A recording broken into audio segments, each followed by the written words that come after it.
que profesor ahí todo suyo el micrófono. Bueno, como decía Eduardo, gracias por asistir. Este es nuestro segundo coloquio de ciencia, política pública, que, bueno, ahí Eduardo lo recordará, pero vale la pena permanentemente recordarlo. Una iniciativa que organizamos con Rodrigo Medel, ya es quien va a compartirnos cosas hoy. Y a lo mejor, bueno, yo no conocía, nunca tuve la ocasión de juntarme con el profesor Maturana, y muy poquitísimas cosas he leído de él. Pero una cosa que me llamó la atención y que quería decirlo, y a propósito del esfuerzo que hacemos, no solo con Rodrigo, sino que con Eduardo, con Fabián, con Danilo, que pertenece a nuestro laboratorio, bueno, y otros esfuerzos también por el lado de Rodrigo. Decir algo que me llamó la atención.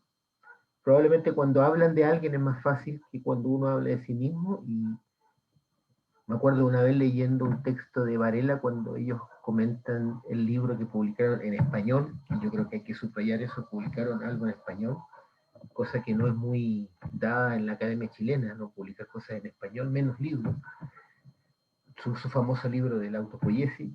Entonces ellos cuentan en una reedición de manera personal cómo llegaron ahí, qué les parece, y me llamó mucho la atención cuando Varela cuenta que Juan Vial de la Católica lo mandó le dijo en realidad a estudiar con Maturana a la nueva facultad de ciencias que se estaba abriendo en la Chile, y en el año 65, o sea, una época donde, si bien recuerdo, recién están los primeros intentos gubernamentales por hacer lo que hoy día es el CONICET, o la agencia, y después que se transformó en la Agencia Nacional de Investigación, ¿no?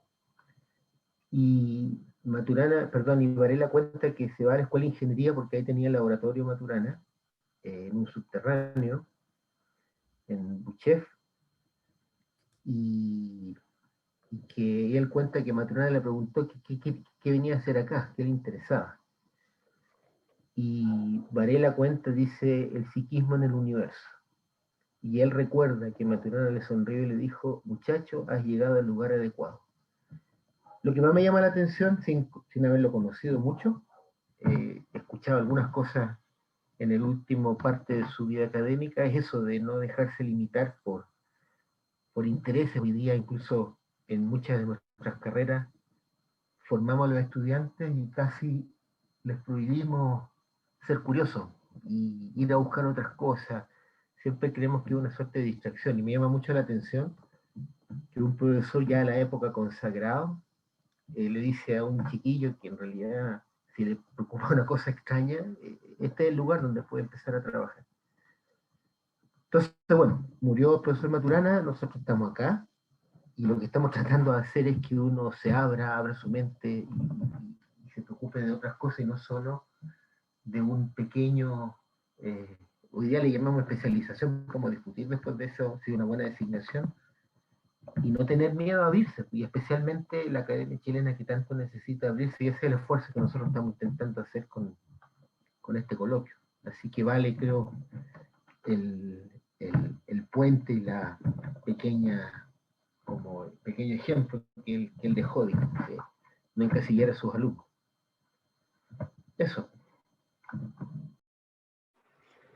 Muchas gracias.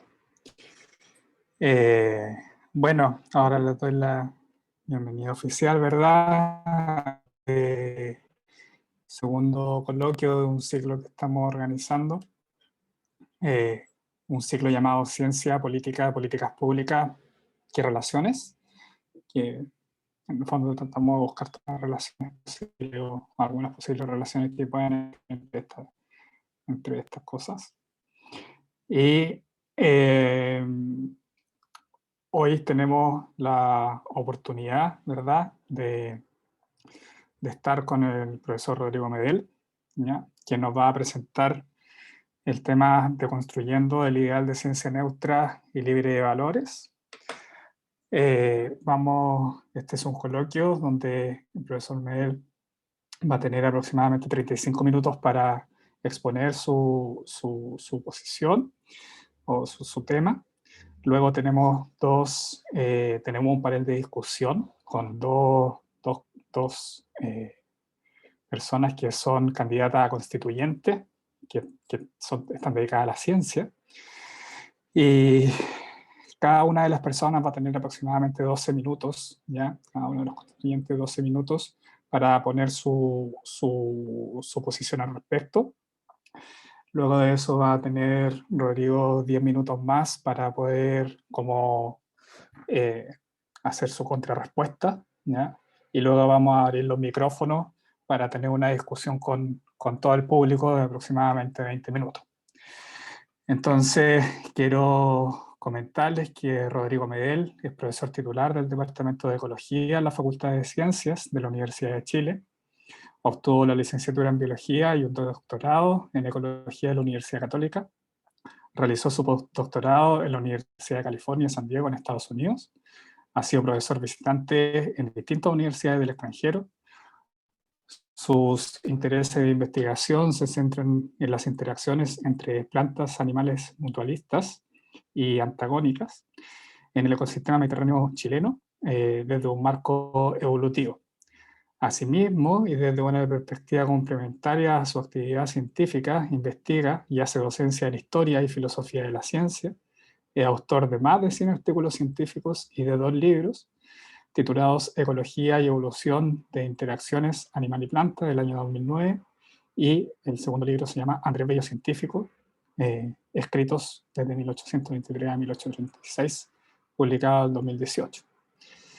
En nuestro panel de discusión, ¿verdad?, nos acompaña Adriana Bastías, quien es bioquímica de la Universidad Austral de Chile, doctora en Ciencias Conversión en Ingeniería Genética Vegetal por la Universidad de Talca. Actualmente se desempeña como académica de la Universidad Autónoma de Chile. Es exdirectora de la Asociación de Redes Chilenas de Investigación y cofundadora de la Asociación Red de Investigadoras, organización chilena en la cual preside desde el año 2018 y que se dedica a visibilizar a mujeres en academia y dar cuenta de las brechas de género existentes en ella. Ha participado en procesos legislativos de ciencia, educación y equidad de género y ha sido reconocida en 2 oportunidades consecutivas, el año 2019 y 2020, como una de las 100 mujeres líderes en Chile. Es autora del libro Biodiversidad y plantas nativas en Chile. Por otro lado, nos acompaña Norberto Zúñiga, de 29 años, es exdirector de la Asociación Nacional de Investigadores de Posgrado, es tecnólogo médico y magíster en genética de la Universidad de Chile, es candidato a doctor en neurociencia de la Universidad de Santiago. Su línea de investigación es el síndrome de Fragile X y síndrome de espectro autista. Como investigador ha luchado en contra de la precarización de la investigación en Chile y contra la vulneración de los derechos de las y los trabajadores del conocimiento.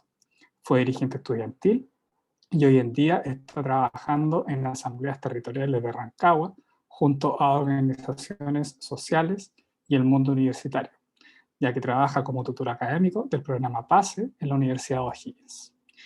Ese es nuestro panel de hoy. Así que, Rodrigo, muchas gracias por estar acá, muchas gracias por darnos a conocer todo tu conocimiento, ¿ya? Así que los dejo con Rodrigo y muchas gracias. Muchas gracias, Eduardo. Gracias, Ernesto, y gracias a todos por asistir. También Adriana y Norberto, es un placer estar junto a ustedes en esta etapa tan importante en nuestro país. Cuando con Ernesto planificamos armar estos coloquios, bueno, una manera razonable de echarlos a andar es exponer nuestros propios puntos de vista respecto a algunos temas en los cuales uno de alguna manera ha estado trabajando o se ha informado. Y así como la primera sesión la cubrió Ernesto, y en esta segunda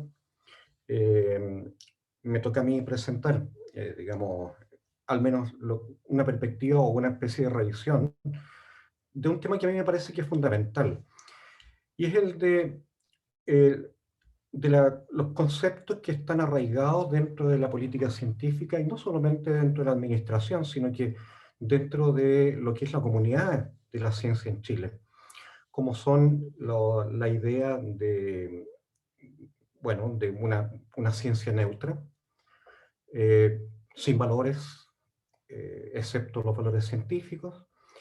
También una ciencia monista que busca la verdad de cada una de las preguntas, que son supuestos muy importantes y que están por debajo de mucha de la actividad de nosotros científicos sin necesariamente haber reflexionado en torno a ellos. Por lo tanto, yo lo que me interesa hacer es un poco proporcionar una suerte de balance o analizar al menos la posibilidad de que esos criterios pudieran ser desestabilizados, puesto que hay bastante más que estas ideas estructurales, digamos, ontológicas de lo que es la práctica científica. Y esto quedó de manifiesto ya desde temprano, desde hace al menos unos 30 años atrás, por decirlo menos. Y es en base a eso que ha habido una serie de autores, fundamentalmente filósofos de la ciencia, que se han preocupado de desarrollar la relación entre ciencia y sociedad en lo que posteriormente se denominó las políticas públicas de la ciencia. Y lo que me gustaría hacer en esta presentación es precisamente poder hacer una especie de seguimiento de cuáles son las ideas principales de algunos autores para ir situando estas contribuciones dentro de nuestro propio contexto nacional. Y a partir de ello poder eventualmente extraer algunas lecciones o algunas señales que nos pudieran orientar algunas directrices para considerar en lo que se nos viene encima, que es una ley, digamos, la Constitución en la cual debemos tener en mente cuál va a ser la relación de nuestra sociedad con la ciencia y el conocimiento. De modo que voy a compartir esta pantalla. Sí, esta es aquí.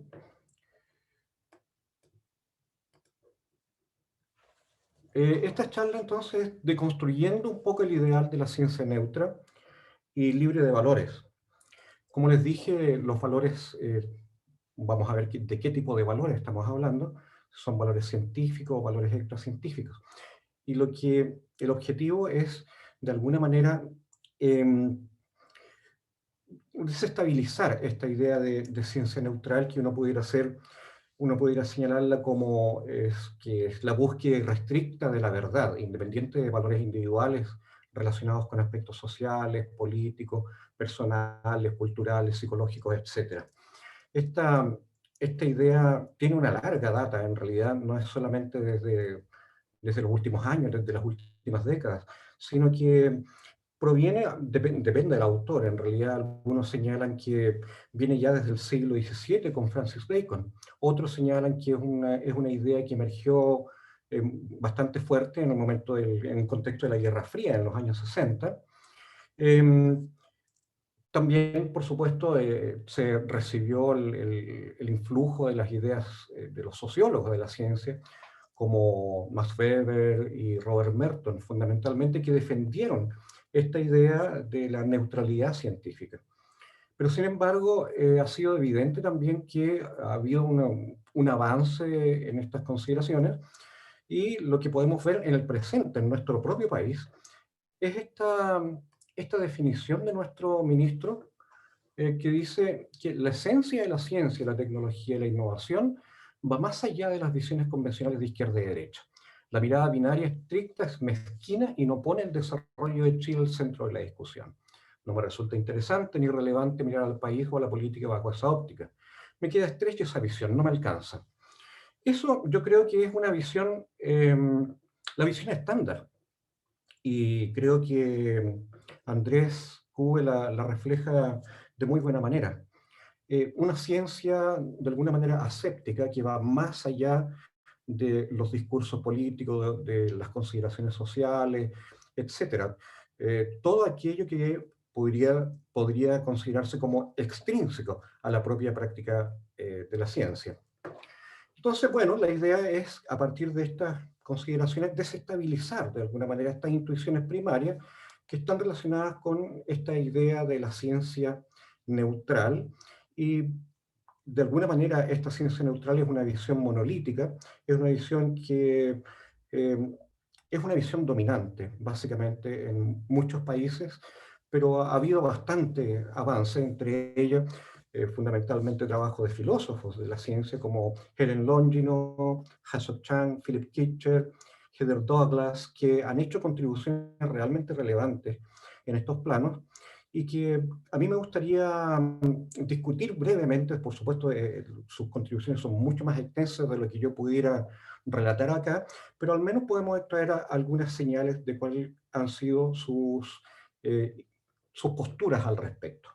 Vamos a comenzar entonces con la primera idea de Helen Longino.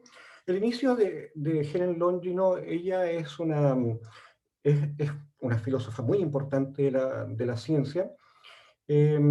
Inicialmente ella fue una filósofa marxista en los años 60. Posteriormente abrigó posiciones ya más expresamente feministas, y actualmente ella desarrolla una amplitud de temas, es una filósofa muy conocida, muy importante, y yo diría que con ella se inaugura todo lo que es la reflexión respecto a la idea de pluralismo y la idea de valores extracientíficos y su consideración en la ciencia.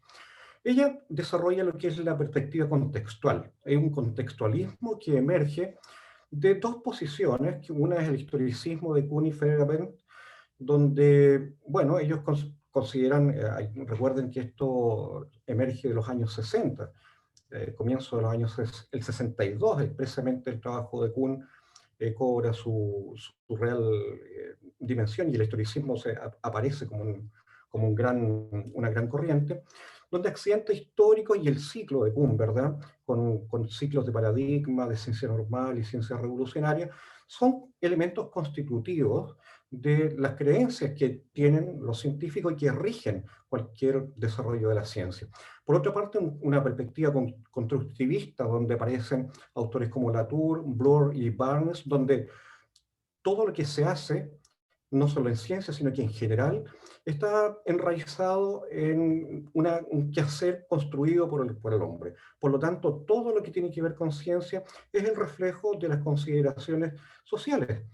Bueno, el Longino dice que es cierto, ambos tienen razón, pero ella desarrolla en particular una posición de alguna manera intermedia que se basa en un contextualismo. Este es el libro capital de Helen Longino, donde nos dice que las definiciones de ciencia han sobrevalorado la objetividad y los valores intrínsecos al conocimiento científico, es decir, la bondad de las teorías, la correcta presentación de las hipótesis, cómo dirimir entre teorías alternativas, etc. Todo esto que es interno a los valores científicos. Es necesario también considerar valores externos, contextuales, como los valores sociales, políticos, culturales, religiosos, etc. Todo lo que en algún momento fue despreciado o no considerado por los filósofos más o menos clásicos de comienzo del siglo pasado. Entonces ella lo que menciona es que además de estos valores constitutivos de la ciencia, como la generalidad de las teorías, su poder predictivo y explicativo, la exactitud de las predicciones científicas, la simplicidad de las teorías, etc., hay otros valores que son contextuales, que son históricamente despreciados, como los gustos personales, las modas, creencias religiosas, adscripción política, en fin, todo lo que no formaría parte de la bondad de la ciencia. Y es a ese punto donde Helen Longino quiere llegar, y nos hace en particular el punto que estos valores no contextuales no ingresan a la práctica científica como concepciones individuales, sino que lo más grave es que ingresan como contextos de fondo, que son aceptados y son normalizados como concepciones culturales y sociales, que están dictando la manera en la cual nosotros construimos nuestra hipótesis, construimos nuestras teorías, y lo peor, cómo generamos las corrientes de investigación a lo largo del tiempo. Por ejemplo, nos dice Longino que si corremos una línea de tiempo y tenemos dos aproximaciones en un momento donde hay que poner a prueba una teoría. Hay una teoría que es no sexista y una teoría sexista. Y por los condicionantes culturales y sociales de esta época, se privilegia una teoría sexista. Evidentemente que esta teoría no sexista queda trunca y no se desarrolla a lo largo del tiempo, mientras que la teoría sexista se desarrolla, se generan subteorías, se van armando todo un contexto teórico que finalmente genera una radiación de las teorías de una corriente sexista, producto de que la no sexista fue abortada desde sus inicios. Entonces, lo que nos está diciendo Longino es que esto no es solamente un asunto de pertinencia o de no pertinencia, sino que hay profundas consecuencias sociales e históricas de la ciencia que tienen que ver con estos supuestos de fondo. Y por lo tanto, gran parte de nuestra propia práctica está inmersa en las decisiones que se tomaron del pasado. Ahora, lo que nos pregunta es si es posible desarrollar un modelo de ciencia que cautele los valores constitutivos de la ciencia intrínsecos y acepte los valores contextuales como parte de la ciencia. Esa pregunta es muy importante porque eventualmente ella nos dice, sí, los valores contextuales están inmersos en la práctica científica, pero al mismo tiempo tenemos que cautelar la objetividad. Por lo tanto, debemos optar por alguna manera de llegar a un acuerdo entre estas dos aproximaciones. Y lo que nos dice es que, bueno, eso se puede hacer si es que uno expone directamente cuáles son los sesgos o supuestos de fondo que pueden tener el tipo de investigación que uno está haciendo. Ella critica el mito de la neutralidad valórica. Nos dice que ese es una consecuencia de la idea de despreciar los valores contextuales, pero es un mito disfuncional porque descansa la confianza en supuestos que son los que dictan los tipos de investigación, y con ellos se desalientan las investigaciones en marcos de referencia que son alternativos. Entonces, podemos resguardar, según Longino, la integridad en la medida que estos supuestos sesgos y valores contextuales se hagan disponibles a la sociedad científica. Y esa es la mejor manera para garantizar que nuestros procedimientos pueden ser resguardados, pueden mantenerse la objetividad de nuestras propias investigaciones. Ahora, lo importante para Longino es que existe un control interno de la ciencia que está basado en la revisión por pares. Ahí se controlan los valores intersubjetivos, pero los valores ya que son compartidos por los investigadores y que forman parte normalizada de nuestra cultura y de nuestro estar en la sociedad, esos no se exponen porque son implícitos. Entonces hay que hacer el esfuerzo y eh, exponer estos valores que también son importantes. El segundo autor que voy a revisar es Hasso Chang. Este es un filósofo muy importante que ha trabajado en distintos temas, y uno de ellos que ha estado trabajando es precisamente la idea de monismo y pluralismo. Cuando hablamos de monismo, nos estamos refiriendo básicamente a la idea de que hay una única realidad, una única naturaleza, y que los investigadores tendemos a pensar que con nuestras investigaciones vamos a llegar a la verdad. Eso no es, no es unánime, en realidad, porque hay muchos autores que consideran que más que un monismo y una verdad, nosotros lo que estamos desarrollando son teorías adecuadas, finalmente, sobre la realidad, y que pueden haber más de una teoría, perfectamente pueden estar coexistiendo. Nosotros tenemos que aquí con Hasso Chang aparece la dicotomía entre monismo y pluralismo. Hasso Chang, luego de hacer unos análisis históricos, nos indica que la ciencia ha progresado más cuando no está unificada. Es decir, el ideal de ciencia unificada, una única ciencia, que era la pretensión del positivismo lógico, recordemos, no es necesario. De hecho, Hasso Chang nos dice que los grandes descubrimientos ocurren cuando hay muchas aproximaciones. Y lo que cuenta es precisamente las discusiones que hay alrededor de los grandes descubrimientos, porque son debates fascinantes y a partir de ello es que podemos lograr bastantes avances, si es que consideramos el contexto en el cual se van logrando estos descubrimientos. Entonces, el monismo en el conocimiento emerge la idea de que la ciencia busca la verdad. Pero hay un solo mundo eventual y por lo tanto hay una única respuesta verdadera a cualquier pregunta científica que nosotros nos hagamos. Esta idea es fuertemente criticada por Hasok Chang. Ahora,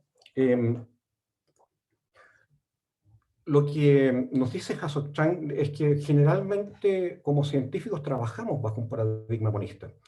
Piensen ustedes en la definición de nuestro ministro de que estamos más allá de las posiciones alternativas políticas y que hay una verdad la cual es lo que tenemos que andar buscando.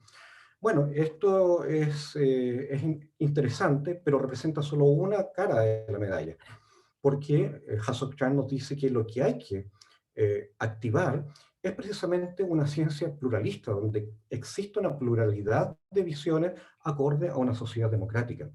De otra manera, estamos presos de una perspectiva estrictamente monista.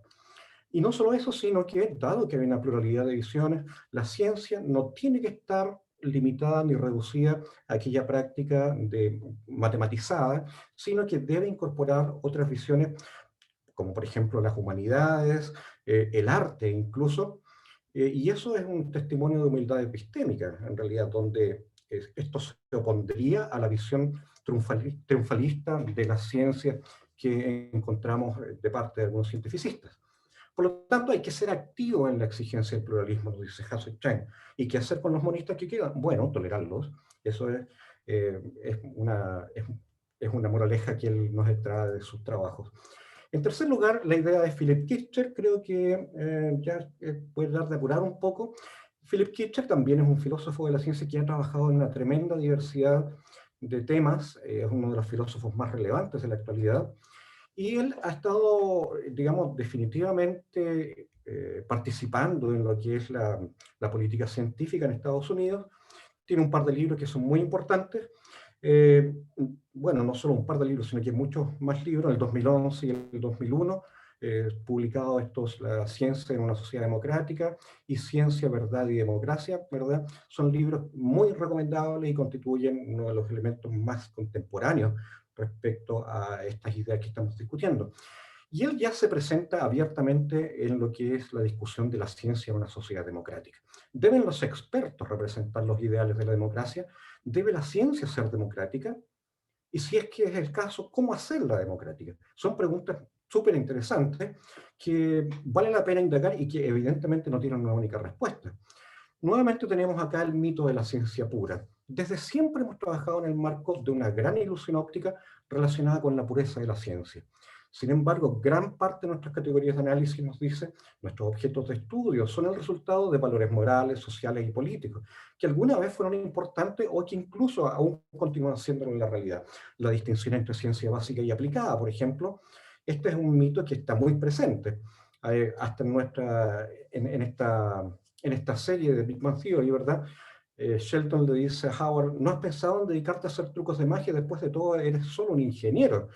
O sea, hay una suerte de denostación ahí del quehacer práctico por parte del físico teórico, que es Sheldon. Entonces, se expresa en todos los ejes. El mito de la ciencia pura presupone que hay una distinción clara entre ciencia básica y aplicada. Pero, nos dice Philip Kitcher, que los investigadores puristas se autoengañan puesto que creen que su investigación no tiene consecuencias prácticas, en circunstancias que sí lo tienen. Los puristas consideran que los investigadores de ciencia aplicada tienen que ser cautelosos al momento de decidir cuáles son las consecuencias éticas y valóricas que tienen su investigación, pero ellos también la tienen, nos dice Philip Kitcher. Y por lo tanto, ellos deben hacer un esfuerzo por anticipar si es que su investigación va a tener consecuencias prácticas y cuáles van a ser también las consecuencias de su propia investigación purista. Otra consideración que también nos hace Philip Kitcher es respecto a los expertos elitistas. Es una situación que tenemos presente en Chile. Si la comunidad de expertos es elitista, cerrada, sus decisiones e influencia en las políticas públicas va a representar a su propia clase social y no a la mayoría de la población, lo que es autoevidente. Y este resto de la población que no encuentra sus representantes adecuados en esta élite suele ser aquellos económicamente marginados, étnicamente marginados y culturalmente marginados por razones históricas. Por lo tanto, el experto elitista juega un papel que en definitiva es negativo para las grandes mayorías. y representa, en palabras de Bourdieu, lo que es el hábitus, la regeneración de estas ideas de valores culturales, económicos y sociales. Pero, ¿cuál es el otro extremo? La democracia vulgar, la tiranía de los ignorantes. La mayoría de la población no está entrenada, por las razones que sean, para hacer evaluaciones epistémicas que sean idóneas y apropiadas para las preguntas de investigación. Eso es evidente. Los investigadores tenemos un entrenamiento que es adecuado y profundo. Por ello, ellos no pueden opinar respecto a qué se debe investigar y cuáles son las líneas prioritarias que se deben privilegiar respecto a otras. Entonces, ¿qué hacemos? Él propone la idea de la democracia ilustrada, que es contra la idea de elitismo científico y contra la idea de democracia vulgar a través de la tiranía de los ignorantes. Nos dice, los expertos científicos tienen la posibilidad de actuar como facilitadores del conocimiento para los representantes sociales de los distintos componentes de la sociedad. Es decir, una especie de formación de cuadros que, a través de ilustrar a los distintos actores sociales, los puede hacer a ellos deliberadores ideales para tomar las decisiones respecto a las preguntas y a las líneas de investigación prioritarias en un país determinado, en una sociedad democrática. Finalmente, vamos a revisar a Heather Douglas. Creo que todavía tengo unos minutos, así que podemos hacerlo. Ella nos dice que no se trata solamente de aceptar que hay participación de valores contextuales en nuestras propias investigaciones, sino que tenemos que entender de que son centrales, forman una parte, son fundamentales en la dinámica de las ciencias en sociedades democráticas. No solo hay que tenerlo en mente, sino que son tremendamente importantes, por lo tanto hay que darles el sitio que se merecen. Ninguna parte de la práctica científica puede considerarse libre de valores. Recordemos que para Longino estaban formando una situación de base, un conocimiento de background. En la práctica científica, nos dice Heather Douglas, que los valores contextuales, ya sean éticos, sociales y cognitivos, van y vienen de una manera compleja, muy compleja a lo largo de cualquier práctica de investigación. Por lo tanto, ¿cómo cautelar que estos valores no predeterminen las conclusiones de la ciencia si es que ingresan en los estados tempranos de la investigación o en la determinación de cuáles líneas científicas priorizar? Simplemente haciendo público cuáles son los valores que puedan influir en las conclusiones, de manera que sea la propia comunidad científica la que escrute la justificación de los resultados que se van obteniendo en las investigaciones o de las líneas que se toman como prioritarias respecto a otras. Finalmente nos dice, bueno, ciencia cargada de valores es distinto a una ciencia politizada. Una ciencia cargada de valores es la imposibilidad de separar la práctica científica de valores éticos, sociales y políticos. Eso es un tipo de ciencia y, de acuerdo a Heather Douglas, la ciencia funciona de esa manera, plagada de valores contextuales que ingresan de manera compleja en cualquier práctica científica. Por otro lado, la ciencia politizada es más bien una restricción impuesta por decisiones políticas de quienes ostentan el poder político sobre qué aceptar o qué no aceptar como evidencia científica en la práctica, y también qué se acepta como legítimo de investigar o no legítimo de investigar en cuanto a las políticas científicas que determinan el quehacer científico en una sociedad. Como una nota para concluir, un par de diapositivas solamente, probablemente un debate informado, con lectura de estos distintos autores, sea muy adecuado para discutir de manera colectiva entre los distintos científicos, e idealmente que llegue a quienes están tomando las decisiones en la sociedad respecto a la ciencia en nuestro país. Esto pasa evidentemente por una adecuada organización y administración de la ciencia, es decir, son ellos quienes deben estar al tanto de estas discusiones contemporáneas que se están haciendo de parte de los filósofos de la ciencia. Y por último, tal vez todas estas discusiones han sido desarrolladas en el marco de países desarrollados, fundamentalmente en Estados Unidos. Pero ¿qué tenemos nosotros que decir al respecto? Nuestra posición es completamente distinta. Probablemente esto nos sirve también para desarrollar nuestras teorías y prácticas científicas como, como un país subdesarrollado, que somos de acuerdo a nuestra propia condición social, y así crear nuestros propios esquemas y modelos que pueden orientar el desarrollo de nuestra propia relación entre ciencia y sociedad. Eso, muchas gracias. Muchas gracias, Rodrigo. Muchas gracias Gracias. por la presentación. Interesante. Quiero dar el pase, ¿verdad?, a Adriana, ¿ya?, para que ella exponga su punto. Recuerden que, bueno, yo estoy con el cronómetro en mano, voy a dar cuando les quiero los 3 minutos para exponer. Si se demoran menos, no importa, pero la idea es respetar los tiempos. Así que, Adriana, puede dar este micrófono, muchas gracias, y luego el turno de Norberto. Bueno, muy buenas tardes, muchísimas gracias por la invitación. ¿Cuántos minutos tengo? ¿3 o 10? 10 o 12 minutos. Ya, perfecto. Ya, bueno, me pidieron, ¿cierto?, comentar un poco sobre estos temas. No puedo dejar, ¿cierto?, de mencionar que para mí es muy interesante la mezcla que se da. Contarles que estoy haciendo un magíster en gestión de gobierno, estoy en mi 2º año, haciendo también mi tesis, mi tesina. Y ayer estuve en una interesante, no sé si denominar la conversación, pero en una interesante instancia, ya con personajes del BNI. Pero bueno, que tienen bastante que ver con lo que hemos escuchado y conversado. El conocimiento de alguna forma, ¿cierto?, se construye sobre nuestra experiencia, sobre la experiencia propia. Por lo que nosotros como personas, o la persona es indivisible a la generación del contenido, sus enfoques y aproximaciones van a ser construidas desde el espacio en el que se sitúa, ya sea este espacio político, cultural, religioso.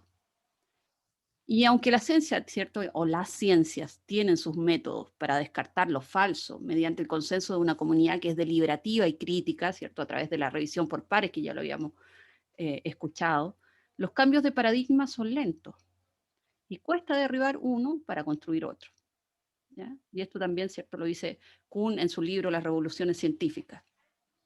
Un paradigma es siempre una concepción del mundo y por ello no hay datos neutrales para comparar las consecuencias de ambos paradigmas. El conocimiento ha sido construido desde una óptica, ¿ya?, androcéntrica, masculina, y ello ha llevado a una concepción de mundo que muchas veces es sesgada, ¿cierto? Se ha visto siempre a las mujeres como recolectoras, donde también habían cazadoras, o ver a hombres guerreros, donde también había una capitana vikinga. Y así fuimos construyendo una historia mal contada o con vacíos, donde se aprecia que la ciencia o el conocimiento no siempre es objetivo y neutro. Aún no sabemos mucho sobre la fisiología femenina, porque el sesgo ha llevado al estudio mayoritario de los machos, de los modelos, ¿cierto?, de estudio, machos, ratones, machos. Creer en una ciencia neutra es negar de alguna forma la verdad de cómo se ha construido el conocimiento. Y el primer paso para la búsqueda de la verdad es reconocer desde dónde se sitúa esa búsqueda, ¿ya? Cuando pensamos y que me coincidió mucho con lo que conversábamos o lo que comentaba Rodrigo, en cómo se genera el conocimiento. Si nosotros nos imaginamos a un elefante y varios científicos tratando de investigar este elefante o esta verdad, ¿cierto?, con los ojos vendados y cada uno en distintas partes del elefante, cada uno va a tener su verdad, ¿ya? Y va a depender si le tocó una pata, si le tocó la cola, si le tocó el colmillo o si le tocó la trompa. Pero determinar finalmente cuál es la verdad absoluta implica muchas veces visiones que son complejas. Para problemas complejos se requieren miradas multidisciplinarias. Y ahí es interesante de cómo se va a ir construyendo finalmente el elefante. Otro aspecto que me gustaría comentar es el aspecto de cómo la élite científica no se reconoce a sí misma como élite. Donde por otra parte hay de esta gran parte de esta élite científica que hay una subvaloración de la dedicación a ciencias que pudiesen ser más prácticas o ciencias que tuviesen una aplicación. Y cuando tú, desde la Constitución, tú hablas de generar democracia directa, democracia vinculante, donde se vayan generando políticas públicas desde allí, desde una participación ciudadana vinculante, se genera una reacción violenta defendiendo ese nicho, defendiendo su poder, defendiendo su verdad. Y eso es algo que se da, que he comprobado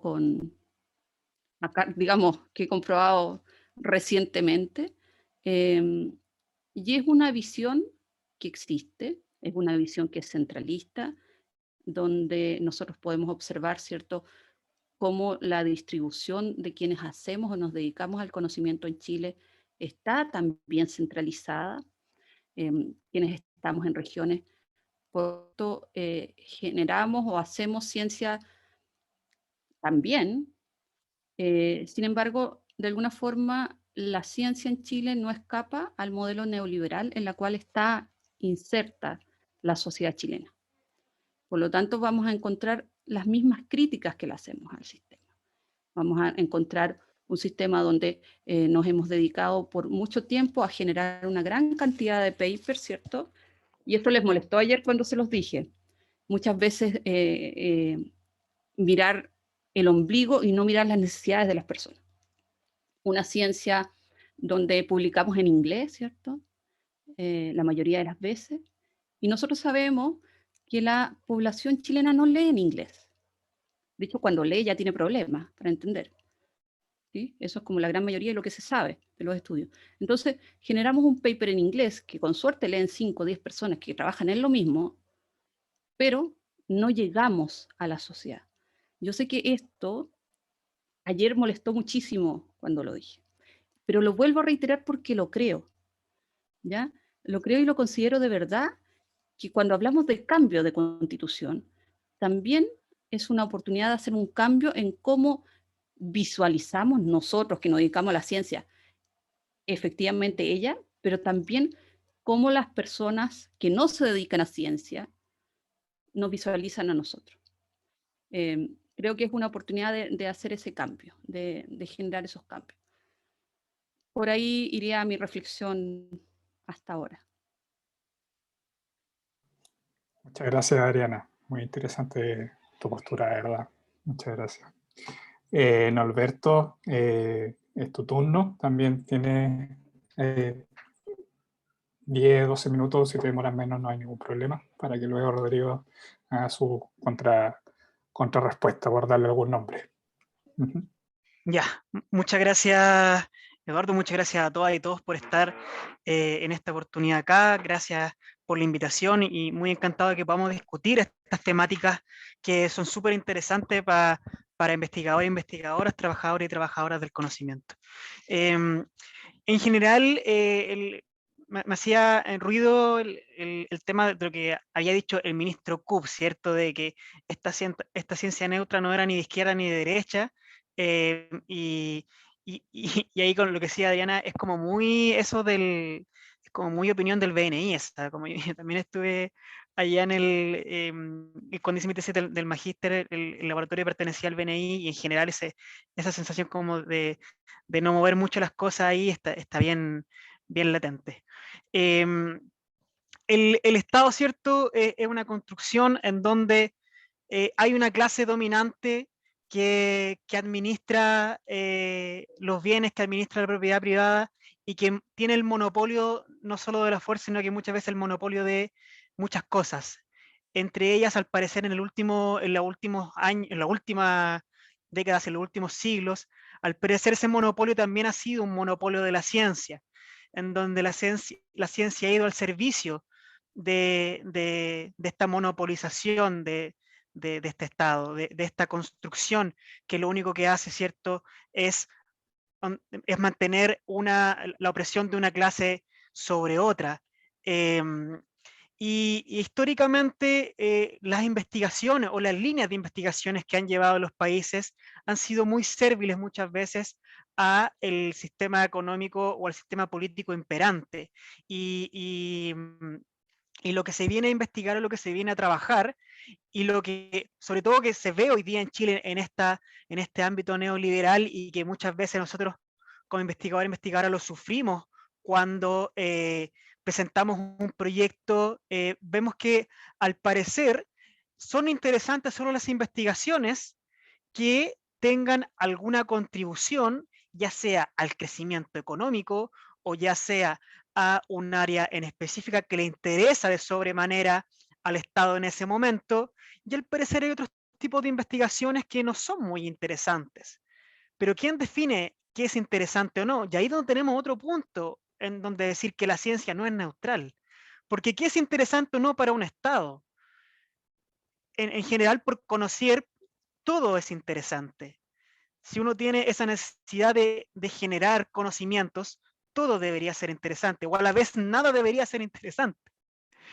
Entonces ahí me hace mucho sentido lo que comentaba Adriana sobre que la ciencia ha investigado, o sea, ha sido muy antropocéntrica, muy patriarcal también en investigar solo cuerpos y modelos masculinos, en donde ha habido ahí capas de ciencia que no está descubierta. Por ejemplo, yo en el pregrado investigábamos sobre la meiosis, ¿ya? Investigamos sobre la meiosis, y ahí me acuerdo que fue en ese momento complejo para el laboratorio tener financiamiento, porque es un fenómeno biológico nomás, po.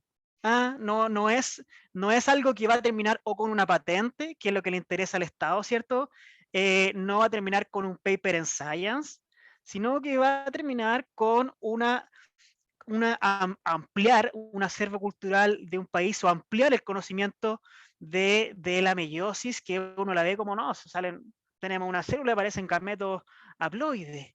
Pero qué interesante conocer el mecanismo de cómo se genera esa meiosis, de cómo se forma ese complejo sinaptonémico, de cómo se involucran ese entremeses, lo maravilloso que ves la inmunofluorescencia de las meiosis, y en mi caso veíamos nucleolos y cómo los nucleolos se están ahí participando, y cómo hay una formación, por ejemplo, en patologías como el síndrome de Down, donde tenemos cromosomas, ¿cierto?, robertsonianos, y hay una cosa tan interesante que al parecer para el Estado no lo es.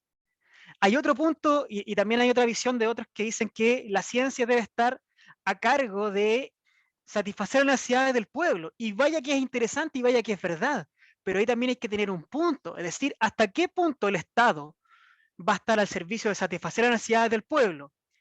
Y ahí va un poco de la mano de lo que decía Rodrigo, que eso hoy día no pasa porque está construido en torno a una ciencia elitista, ¿ya? En donde al parecer lo que nos sirve es lo que deja patente, pero hay necesidades del pueblo, o sea, hay necesidades regionales que hoy día no se cubren porque no hay centros de investigación regionales que investiguen las problemáticas de la región.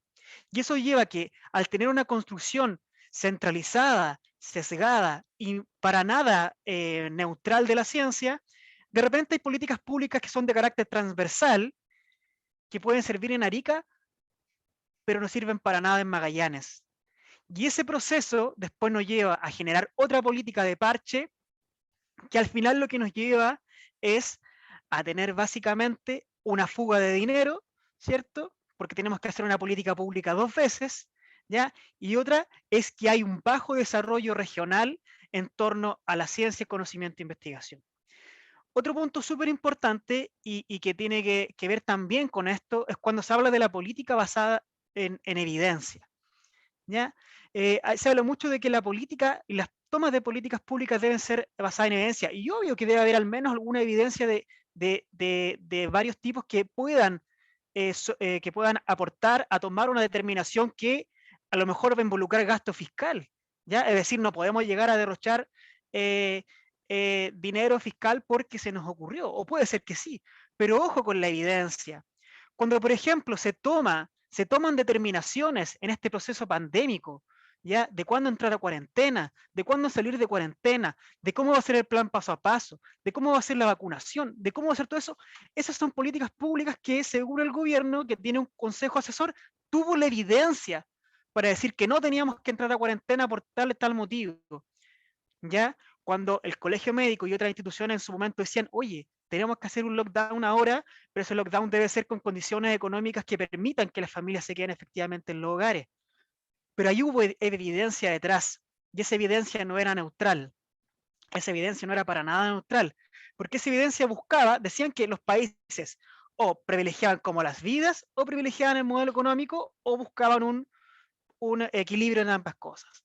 Se habló, por ejemplo, que Nueva Zelanda lo que hizo fue privilegiar muchas veces las vidas, y ellos bloquearon de inmediato, y ahora están prácticamente libres.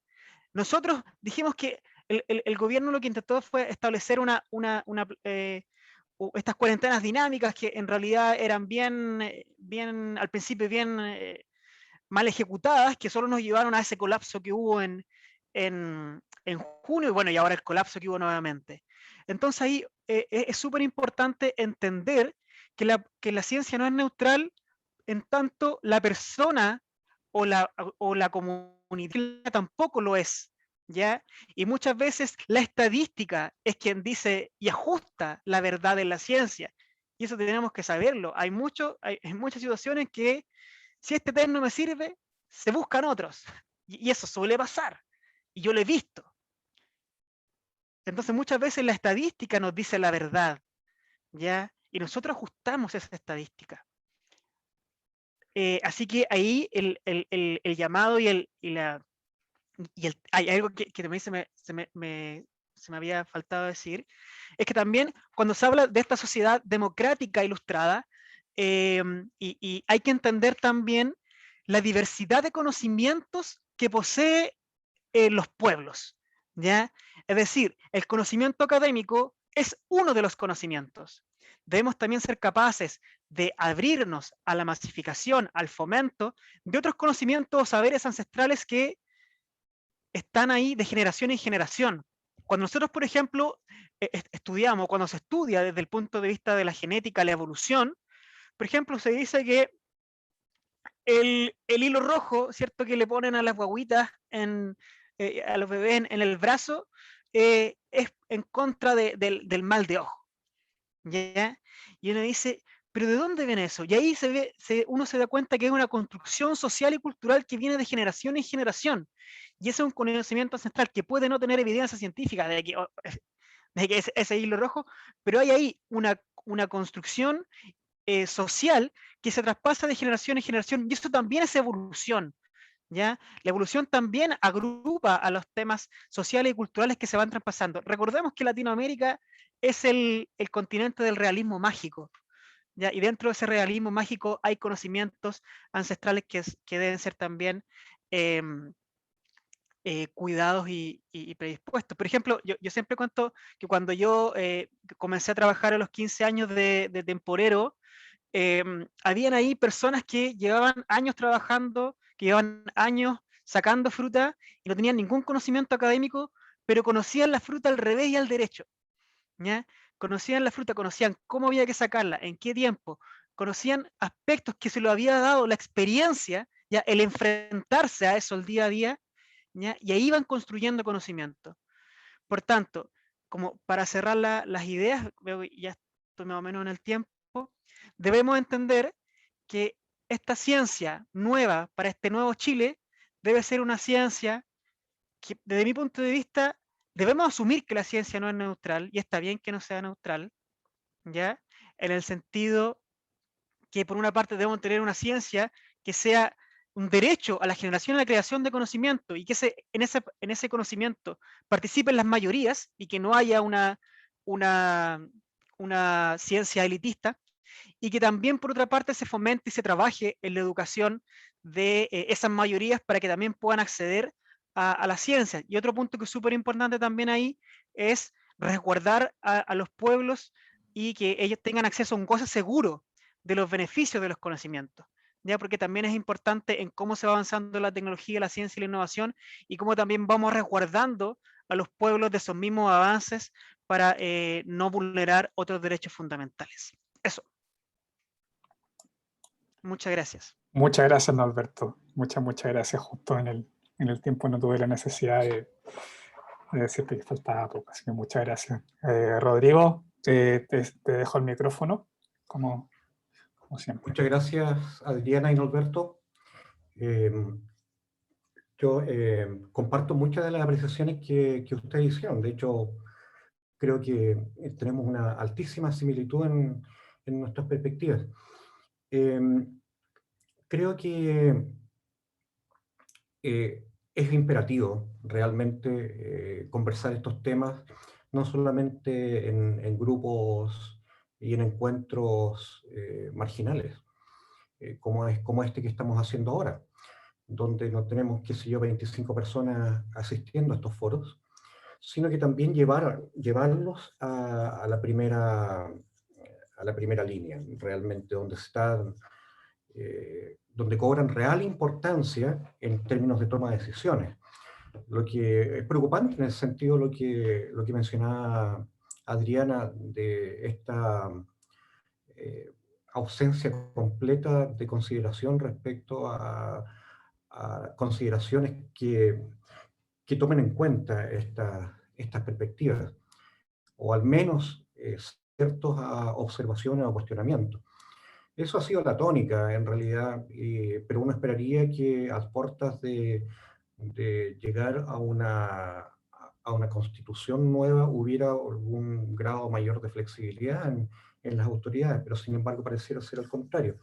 Tal vez así es como funcionan las sociedades.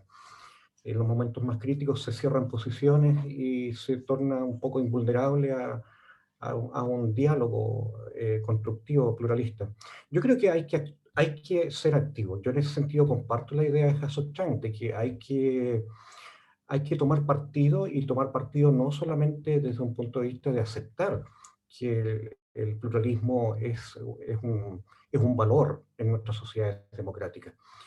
Así como la democracia lo es, también lo es el pluralismo epistémico, en términos de acceso a conocimiento, en términos de dar acceso, como decía Norberto, a distintos tipos de conocimiento, a excluir o tolerar más bien posiciones cientificistas, como son las imperantes al día de hoy, donde la ciencia, cuando hablamos de ciencia, pareciera estar restringido a un cierto tipo de práctica científica, con completa exclusión de otras que, digamos, se consideran paternalmente productoras de conocimiento, que a fin de cuentas viene a ser prácticamente una etiqueta que no funciona como tal, no se respeta como tal. Es decir, todas las áreas humanísticas siguen completamente marginalizadas dentro de lo que es la producción de conocimiento, lo cual es tremendamente lamentable. Ya lo sufrimos en dictadura y esto no ha cambiado mucho, la verdad.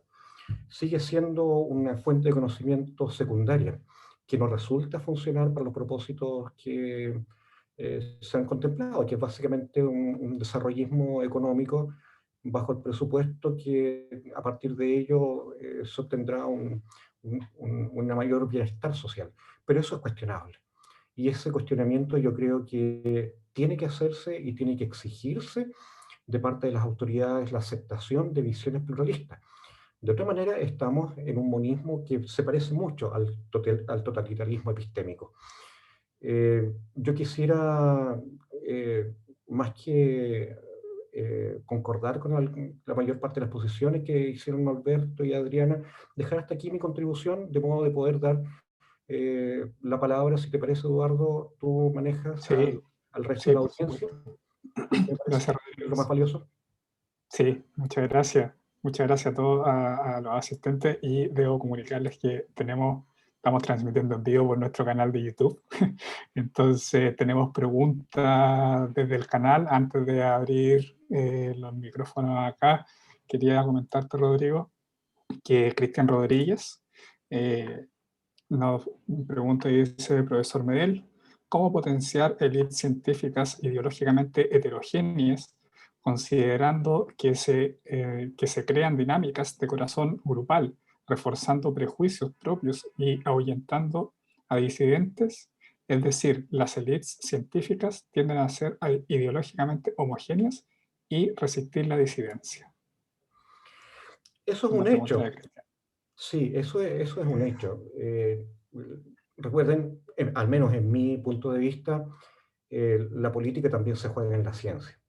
O sea, no somos neutrales, no solamente desde un punto de vista epistémico, sino que tampoco somos neutrales desde un punto de vista social y político. Y como tal, en nuestro estar en la sociedad, siempre estamos tomando partido, tenemos nuestras opiniones al respecto, tenemos nuestras posiciones. Y creo que también en este ámbito científico se juega la posición política. Estoy bastante convencido de eso, después de haber pasado por una serie, por mi edad, por una serie de procesos políticos y sociales. Se juega en todas las esferas de la vida. Y eso significa también enfrentar a ciertas posiciones que son hegemónicas y dominantes dentro del discurso científico, que actúan, como ya lo mencionamos, de una manera bastante cerrada y homogénea. Pero yo insisto, tomo la palabra de Hassot Chang de ser activo en la búsqueda del pluralismo y generar pluralismo en todas las instancias de nuestra sociedad. De otra manera, no estamos, creo, desde mi punto de vista, cumpliendo un papel realmente democrático. Habrá que ver de qué manera se manifiestan estos mismos, dependiendo del tipo de estamento social, habrá que buscar sus mecanismos adecuados y sus procedimientos adecuados, de modo de garantizar una adecuada representación de todos los puntos de vista. Pero eso es la labor crucial de la democracia.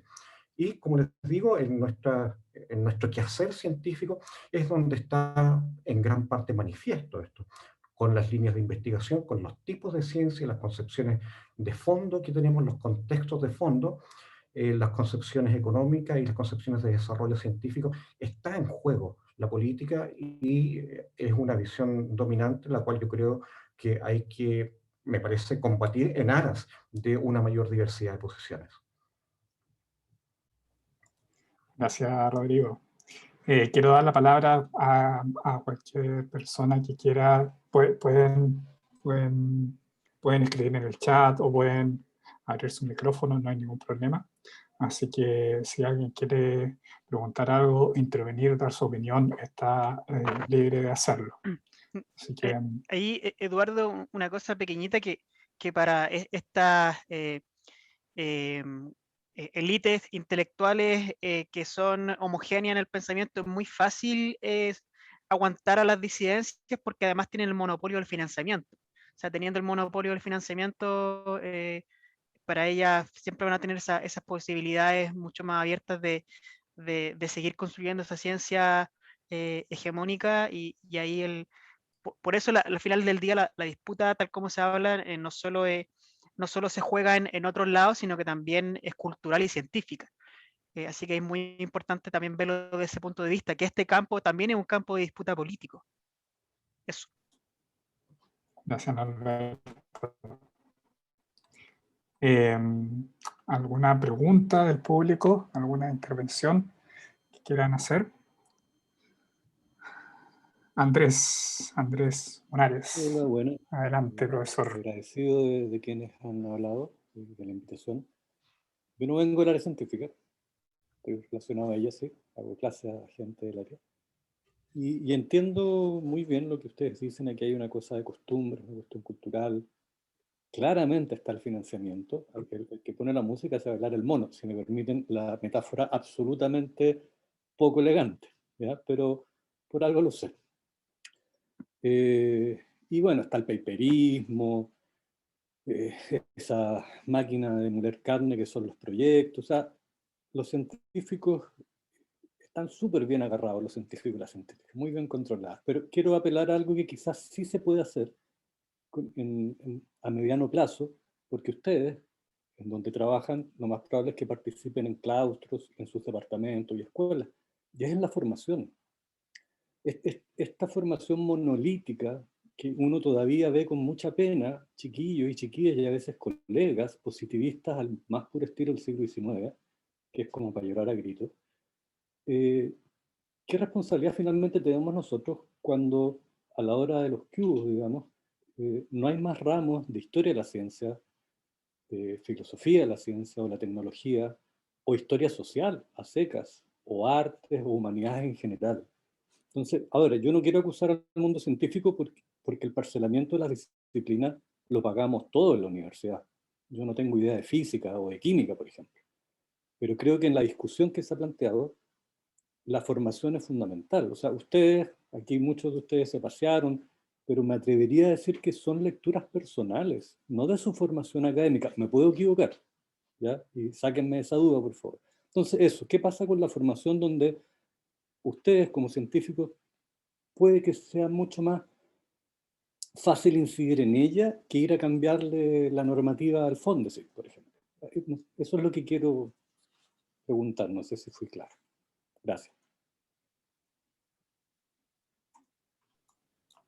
No sé quién quiere responder, si Norberto o Rodrigo o Adriana pueden son libres de responder la pregunta del profesor Monares. Bueno, en mi caso, contarles que yo estudié la enseñanza media, cuando te hacen elegir los ramos, yo era humanista.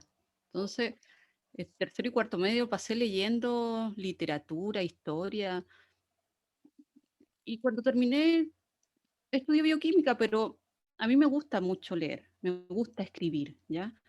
Es como parte mía, así que tienes razón, Andrés, es más desde lo personal hacia una búsqueda que te satisfaga a ti, esa cosa como que uno siempre está buscando saber y conocer, no para ti, digamos, porque tú tienes esa inquietud, tú quieres saberlo y es algo que está ahí, así que por lo menos en mi caso fue más bien personal. Y sin duda el ser presidente de la Asociación Red de Investigadoras también te abre mente, o sea, en la asociación hay doctoras en arte y Marla Freire es constante en decirnos que ella hace investigación, es investigadora, pero no usa el método científico, ¿ya? Pero de igual forma hace investigación. Entonces, ahí es porque hemos cambiado un poco, ¿cierto? Incluso la forma en que nosotros nos conversamos y no hablamos de ciencias, sino las ciencias. Y no hablamos de científicos o científicas, hablamos de investigación, investigadoras e investigadores. Entonces va cambiando también con cómo te vas relacionando con la gente. Por lo menos ha sido lo mío algo personal y también un aprendizaje dentro de lo colectivo que es la asociación. Sí, hay un poco para complementar en general, la formación profesional hoy en día está muy pensada en obtener mano de obra para que sea capaz de cumplir funciones, o sea, sacar maquinitas que sean capaces de hacer esto, esto y esto. Y en general el trabajo de formación personal ha estado muy truncado y eso fue una de las herencias de la dictadura, que fue truncar la formación personal y el construir esta sociedad individualista, en donde lo único que necesitamos son personas, son como robots que puedan cumplir una función para producir o para generar estos números que se basan básicamente en economía, en crecimiento, en etcétera, etcétera. Pero no hay una formación integral súper interesante. En general a mí me pasó algo muy similar a lo de Adriana. En mi caso, la formación política y la formación gremial de ser el trabajo también de la asociación o de trabajar con organizaciones sociales es la que me lleva después a cuestionar el rol de la ciencia. Es decir, yo como me formé como tecnólogo médico, entonces voy a estar mi vida ahí haciendo biopsia, viendo citología, etcétera, etcétera. Entonces, después cuando uno da esa vuelta que es un poco larga, de tener formación política, de entender que la disputa no solo se da en el Congreso, no solo se da en en el ejecutivo, sino que la disputa se da en todos los espacios donde uno está. Y el entender la ciencia como una construcción altamente política finalmente es algo que no se visualiza y nunca lo enseñan, porque también hay ahí un punto, hay también algo que el enseñar que la ciencia es política muchas veces para la clase dominante puede ser perjudicial. Enseñar que la ciencia también, que las ciencias y que la construcción de conocimientos pueden ser también, tener un componente altamente político. Entonces yo creo que por ahí un poco se ha ido como llevando las mallas curriculares de las universidades cada vez más a puntos específicos de la... O sea, ¿qué me sirve para trabajar el día de mañana en un hospital? Eso es como lo que se basa un poco en la formación en mi caso y yo he visto otras universidades, otras carreras donde las mallas están mucho más rígidas con eso, pero no hay ramos donde hay una... Y si te ponen un ramo, por ejemplo, de filosofía de la ciencia, te lo ponen como un CFG, ¿cachai? Así como puedes tomar un CFG y te ponen al lado el CFG deportivo, que es como ir a hacer ejercicio. Entonces muchas veces los chiquillos prefieren tomar un CFG deportivo, un CFG musical, que es otros cursos de formación general que lleven a cosas más profundas. Porque tampoco nos ha generado esta cultura de hacerlo entender a los estudiantes desde primero, que el estar formándose como profesional también es que uno cumple un rol social en la sociedad, y ese rol social tenemos que entenderlo a todo nivel, y eso parte por tener una formación integral como persona que permita a mí tomar las definiciones y las determinaciones que sean mejores para quienes se están beneficiando de la construcción que yo estoy realizando. Entonces ahí falta mucho aún por avanzar. Gracias, Norberto. Gracias por la intervención. Quiero dar la palabra a Diego, que tiene, antes de leer las preguntas del chat, Diego Márquez tiene la mano levantada, así que Diego, puedes abrir tu micrófono si quieres. ¿Se escucha? Sí, se escucha. Que me quedó dando vuelta mucho rato la frase que presentó el profesor Medel respecto a la tiranía de los ignorantes. Nos enfrentamos hoy en día, bueno, yo creo que principalmente respecto a la pandemia, como nosotros, por ejemplo, antivacunas, como nos hemos de repente enfrentado súper irónico y sarcásticamente al problema de los terraplanistas, como que me gustaría saber, por ejemplo, desde los expositores, cuál es su posición o sus opiniones respecto a cómo, por ejemplo, la comunidad científica tiene que entrar a discutir o hacerse cargo de cómo se están transmitiendo las conclusiones o los puntos de vista científicos al resto de la sociedad.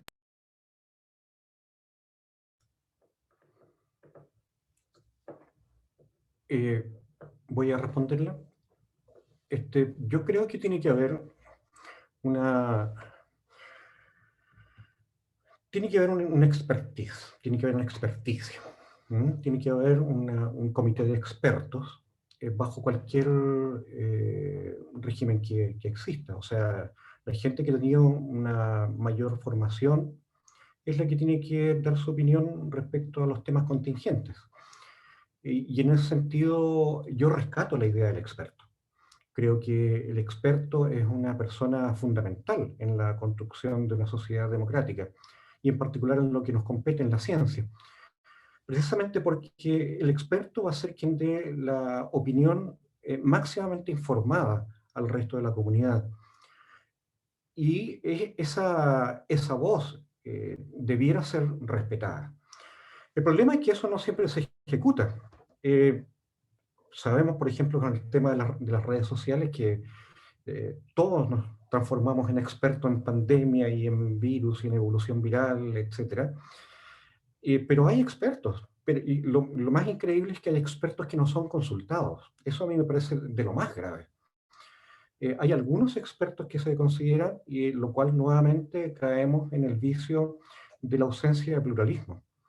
Esta visión monista, donde algunos expertos son consultados en función, aparentemente, de su filiación ideológica. Eso es un problema porque nos sitúa en una situación donde hay una verdad que es privilegiada por sobre otras, e incluso expertos que, si es que no pudiendo adherir a la idea del neutralismo, de la neutralidad valórica, que yo he conversado con varios de ellos, no son considerados. Son desestimadas sus posiciones respecto a la situación de las pandemias. ¿Por qué? Porque su perspectiva choca con la perspectiva que las autoridades quieren propiciar. De modo que hay dos cosas. Respeto mucho la idea del experto, creo que es fundamental. Me gusta la idea de Philip Kitcher, del experto como facilitador de conocimiento hacia los distintos representantes de los actores sociales, para lograr insertar la ciencia realmente en un contexto democrático, de modo que sean los actores sociales ilustrados, sin considerar una suerte de paternalismo, ni mucho menos, sino que ilustrados por grupos de expertos, quienes lleven estas visiones a sus respectivas comunidades, las cuales sean realmente deliberativas en nuestras sociedades democráticas. Eso estamos muy lejos de conseguirlo, en honor a la verdad. Los expertos son cooptados actualmente por ciertas posiciones ideológicas, o son anuladas sus perspectivas de expertos, sus visiones respecto a los asuntos contingentes respecto a las políticas públicas. Entonces yo creo que estamos en una situación, yo diría, compleja, pero es el momento de discutirla. Y hacer ver y optar activamente por un pluralismo que nos lleve a una mayor apertura realmente en amplitud de la ciencia y las políticas públicas. Muchas gracias, Rodrigo. Profesor San Martín me está pidiendo la palabra por interno. Si es que quiere abrir su micrófono antes de la pregunta. Ya, solo dar un par de comentarios. Voy a tratar de ser esquemático. Y primero, muy interesante el escuchar a los tres, ¿no? Bueno, a Rodrigo y a los dos comentadores, ¿no es cierto? Norberto y Adriana. Yo quería dar tres breves comentarios, como simplemente para sugerir discusiones, espero que en este grupo posteriores, ¿no? La primera es que ciertamente el defender, para usar los conceptos que introdujo Rodrigo, ¿no? De defender el ideal de una ciencia neutra, ciertamente que si ese es un aspecto defendido desde el Estado, la cita que hace del ministro Cube es espectacular, digamos. Además el ministro va a hacer todas las citas que uno quisiera, digamos, así que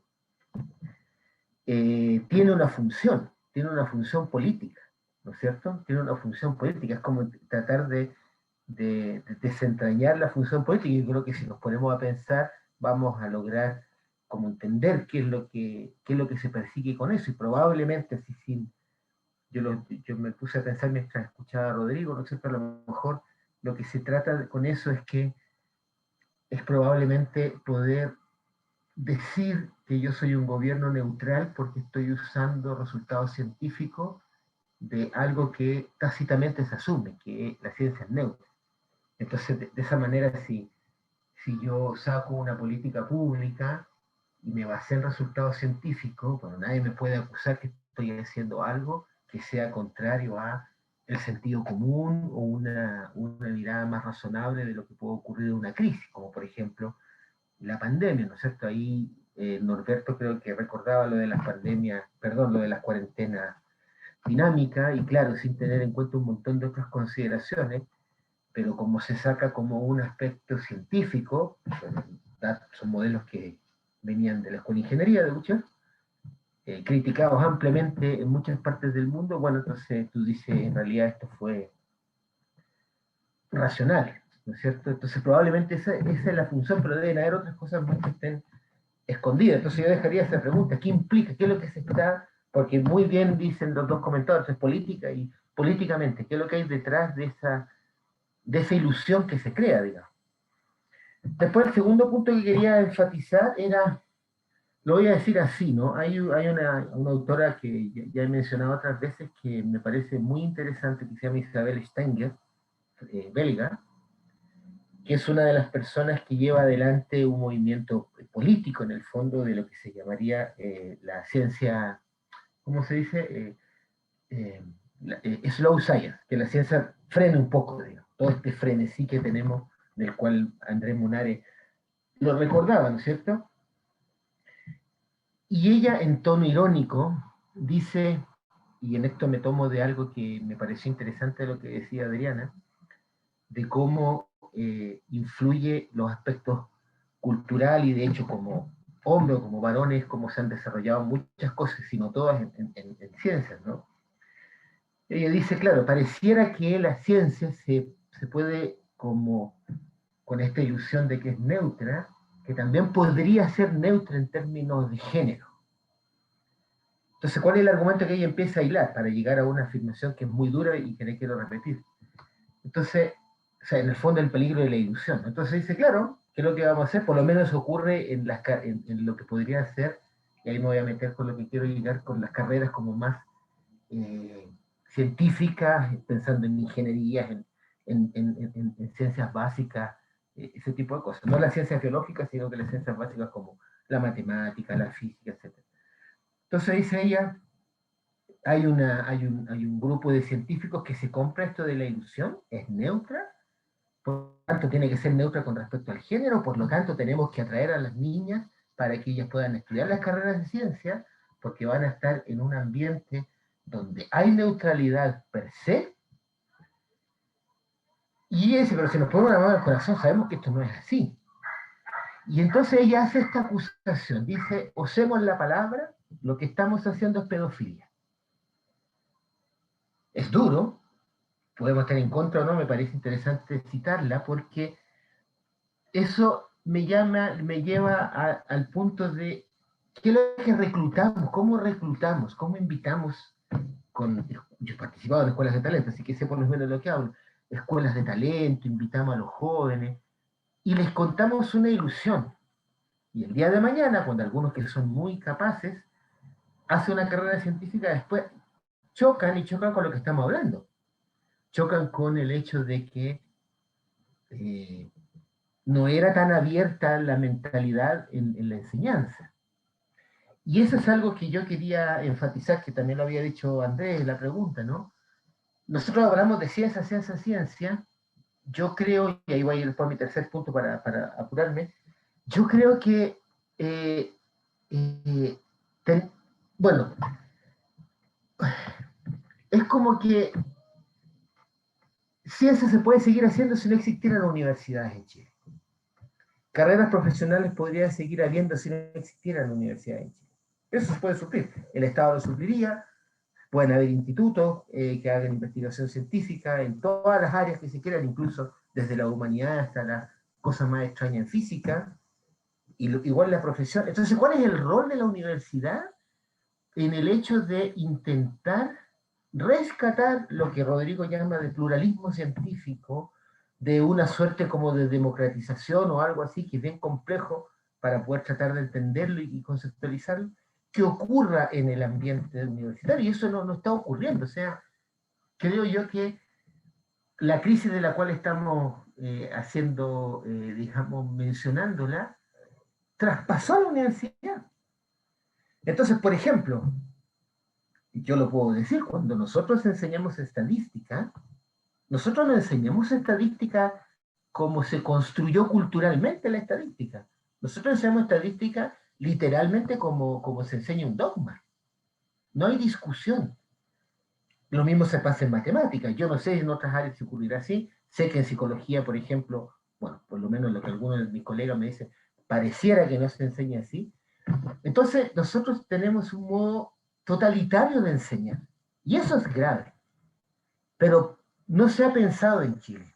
Y yo no sé si eso es la ilusión de que durante la dictadura militar, cuando las universidades sí fueron intervenidas, no solo una intervención como administrativa, sino que algo pasó con nuestras universidades, pero que nosotros lo vemos como que fue un paréntesis. O sea, llegó Elwin y se acabó la dictadura y entonces volvimos a algo como universidad, y al mirar el modo en que la gran mayoría de nuestros colegas considera la división de la ciencia avalórica, casi neutra, el hablar de la ciencia en términos económicos, producción de conocimiento, tenemos que valorar los proyectos, etcétera.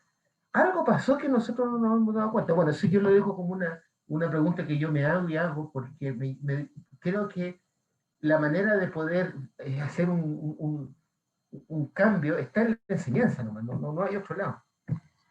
Y lo tercero que quería decir es que cuando uno lee las discusiones, por lo menos en Europa, una cosa que me llama la atención aquí, ¿no? Y que aquí lo ocurre es que las comunidades científicas en Europa están profundamente preocupadas porque la gente común y corriente se empezó a preocupar de estas cosas. Y está en cuestión el hecho de que incluso vamos a seguir recibiendo financiamiento, dicen en Europa. Y acá, nuestras sociedades científicas no están preocupadas. O sea, es tanto la élite, es tan fuerte que pareciera que no, que nosotros los que estamos hablando aquí, con los mínimos acuerdos, ¿no? Eso da lo mismo, no hay una gran preocupación como que vamos a perder algo. Y eso sí que me llama más la atención. ¿Qué pasó en este país? Que la comunidad científica que asume estos, como bien decía Rodrigo, esto que subyace a toda nuestra actividad, no se preocupa, no hay preocupación. No sé. Gracias, profesor. Quiero hacer un par de preguntas que hay en el chat para ir un poco ya cerrando. Y quería pedir a los panelistas si es que podían ser breves en su respuesta. La primera pregunta es una de Paula, que es una consulta a Adriana. Dice, Adriana, ¿cuáles han sido las barreras que has tenido que sortear para llegar a ser una referente y detentar un cierto poder en la base de tu rol, y qué experiencias han colaborado a proporcionar este proceso? Bueno, Paula, es interesante, ¿cierto? Cómo te ven las personas. Difiere un poco a cómo me veo yo, ¿ya? A ver, ¿qué he tenido que sortear? Bueno, he tenido que sortear, la primera cosa que fue que hizo que formáramos la Asociación Red de Investigadores fue el creer ingenuamente, tontamente, que mi currículum iba a pesar cuando se eligiera un puesto de trabajo, ¿ya? Esa ingenuidad de pensar que solo por mis méritos yo iba a tener un puesto, que solo porque tenía buenas notas en el doctorado o porque postulaban compañeros de doctorado, entonces yo sabía que ellos tenían menos currículum, que tenían menos publicaciones, que sus publicaciones tenían menos impacto, ¿ya? Pero claro, yo había obviado el hecho de que yo estaba embarazada, por ejemplo. Esas cosas yo las he tenido que pasar y fueron como bombazos de realidad que te hacen ver que el mérito no es suficiente, ¿ya? Que no llegan los buenos, que no llegan los mejores, ¿ya? Llegan los que tienen más contacto, llegan los que estuvieron en las universidades grandes en Santiago, que cuesta llegar. Y si eres mujer, cuesta más. Bueno, eso terminó finalmente forzando que fundáramos la Asociación Red de Investigadores, así que tuvo su lado bueno, pero ha implicado costos que tienen que ver con un recurso de protección en mi contra de Alejandro Yáñez, ¿cierto? El acosador de Valdivia, con el que parte el Mayo Feminista en Chile. Eso lo tuve que yo vivir, nunca había enfrentado, por lo tanto, siempre es un miedo a enfrentar una corte, tú no sabes muy bien cómo funciona eso. Y también hay algunas universidades con las que, como uno defiende a ciertas personas, por ejemplo, en el caso de Vania Figueroa y Karina Bravo, la Universidad O'Higgins me tiene absolutamente cortada, a pesar de que yo vivo acá, ¿ya? Entonces yo tengo que trabajar en Santiago, ¿ya? Y trabajo media jornada, porque tampoco me da para trabajar jornada completa porque tengo hijos chicos y mi idea por lo menos es verlos un rato. Si yo salgo a las 6 de la mañana y llego a las 8 de la noche, no los voy a ver ni en la mañana ni en la tarde. Por lo tanto, esos son costos, son costos. Y la verdad es que tampoco son costos, pero que tienen dentro del trabajo colectivo, a mí me gusta. Y si no me gustara, no lo haría. Entonces, al final, lo que yo he ganado conociendo a todas las personas que he conocido gracias a la red de investigadoras, la verdad es que a mí me satisface absolutamente. Es como este dicho, y disculpen lo coloquial, no tengo dinero, pero tengo amigos y tengo amigas, ¿ya? Y eso han forjado me llenan a mí, me llenan el alma. Y con respecto a experiencias que han colaborado en propiciar este proceso, es eso, son experiencias colectivas que van hacia fines comunes, que van hacia redes de apoyo, eh, y son hacia ver y valorar un montón de mujeres tremendamente valiosas, inteligentes, que no están en los cargos que uno pudiese pensar para la inteligencia que tienen. Eso a mí son experiencias que me han ayudado a propiciar este proceso y que, independiente de si salgo o no constituyente, lo que me interesaba era poner el tema de la ciencia y que se dieran este tipo de discusiones. Aquí, en otros institutos que son más conservadores, más elitistas, en términos de pensamiento, mucho más cerrados, creo que es bueno, y también poner estos temas de discusión a la gente que normalmente no habla de ciencia y tecnología en el diario, en el vivir, pero que sí se lo ha acercado, que lo siente de alguna forma ahora más suyo con la pandemia, porque hablan de PCR y hablan de vacunación y hablan con términos que probablemente el 2019 no lo hubieran dicho. Entonces esos aspectos a mí me van llenando, y es un proceso colectivo, independiente de cómo termine de aquí al 15 y 16 de mayo. Lo bueno, cierto, es que con la asociación nosotros vamos a seguir trabajando para visibilizar mujeres en ciencia y también acercar investigación y ciencia a la comunidad, porque eso también nos ha parecido muy bonito en la pandemia. Hicimos, por ejemplo, 10 preguntas y 10 respuestas, y eso alguien lo subió y alguien lo puso en una feria y nos mandaron las fotos, y eso es una satisfacción personal, una satisfacción colectiva, ¿cierto? De que tú puedes hacer pequeños cambios, pero que los estás haciendo. Es como estás haciendo algo, no solamente te quedas con el discurso, sino que efectivamente se puede hacer algo para que la ciencia llegue más a la gente que no tiene todos los días, que no habla todos los días de ciencia, investigación o conocimiento. Eso. Gracias, Gracias, Adriana. Adriana. Disculpa, Andrea, no había visto tu pregunta, pero veo que tienes la mano levantada, así que puedes abrir tu micrófono para que la hagas directamente. Hola, ¿cómo están? Quería preguntarle a Rodrigo, ¿qué piensa, cuál cree él que es el papel, quisiera que lo comentes, de los procesos de acreditación de las universidades en el tema que tú tocaste hoy día?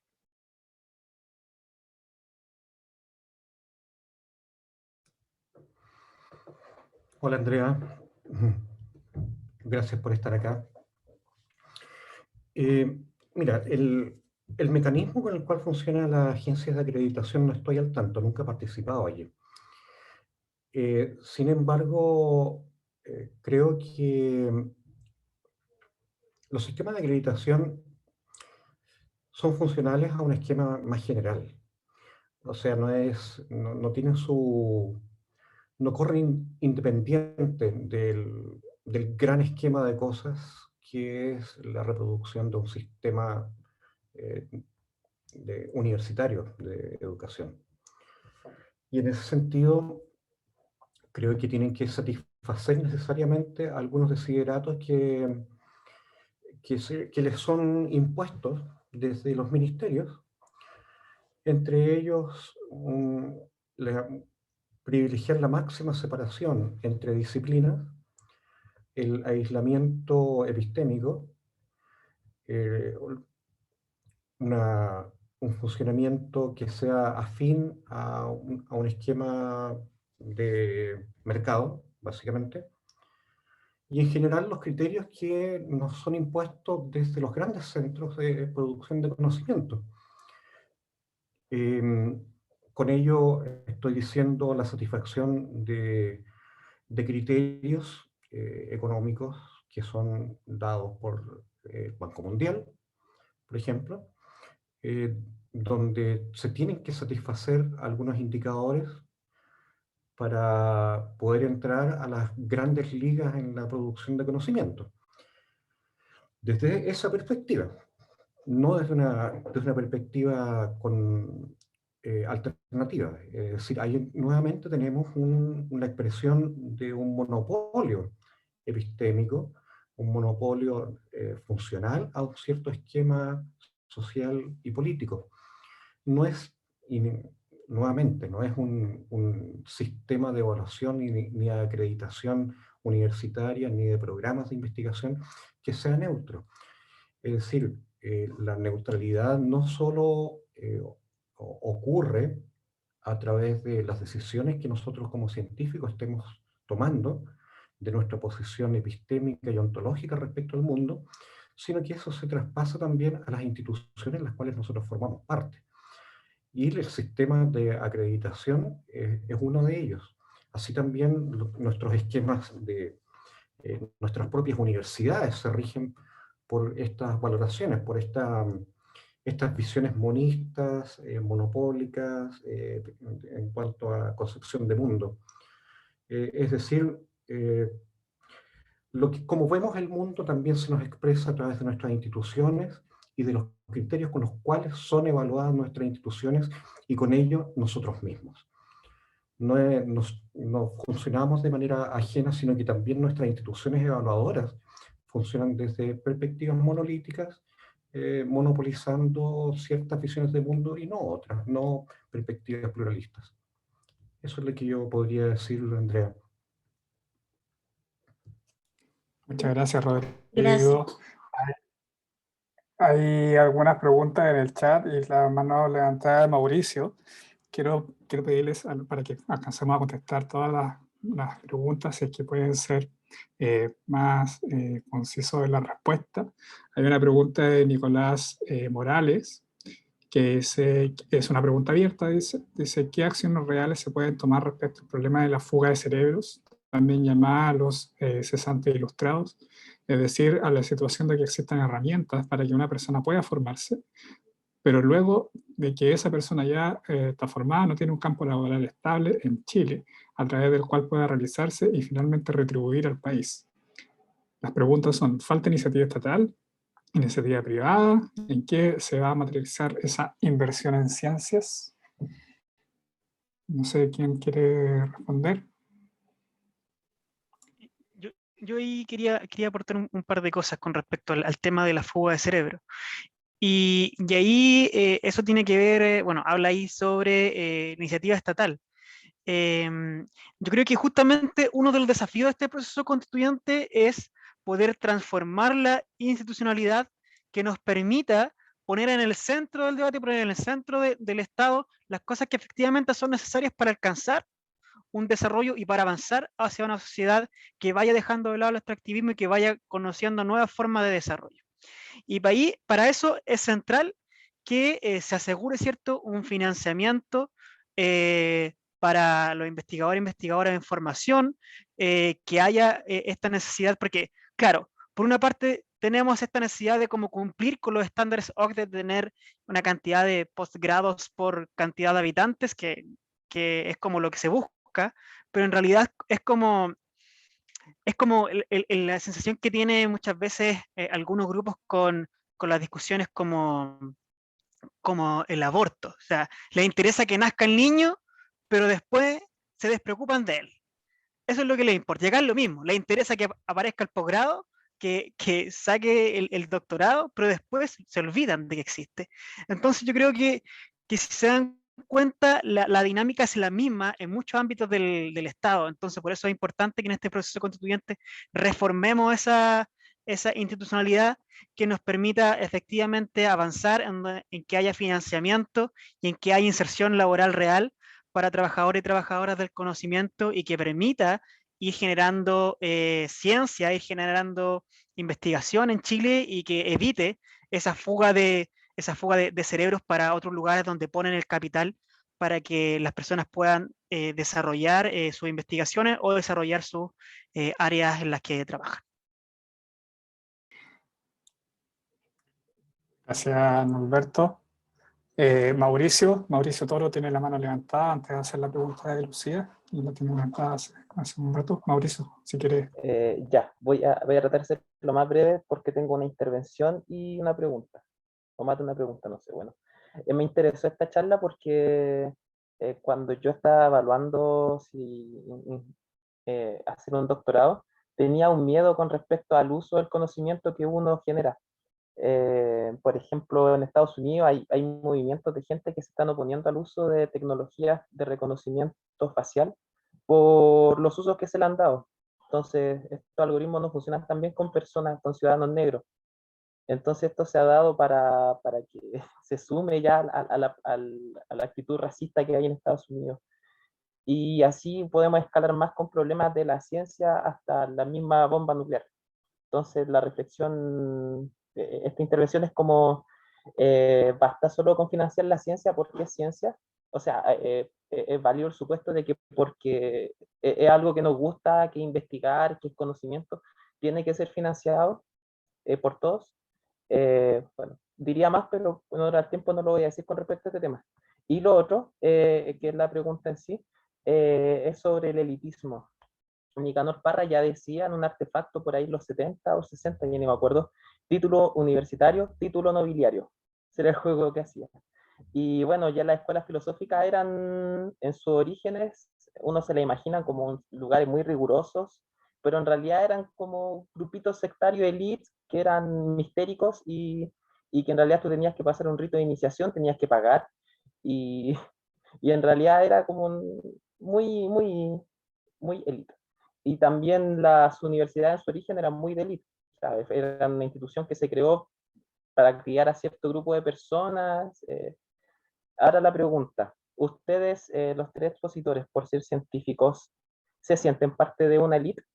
Y bueno, esto ya lo abordó un poco Adriana, lo tenía pensado preguntar antes de que ella hablara en la última intervención. Pero ustedes sienten que se han enfrentado contra una élite al pensar diferente sobre la ciencia y política? Esa es mi pregunta.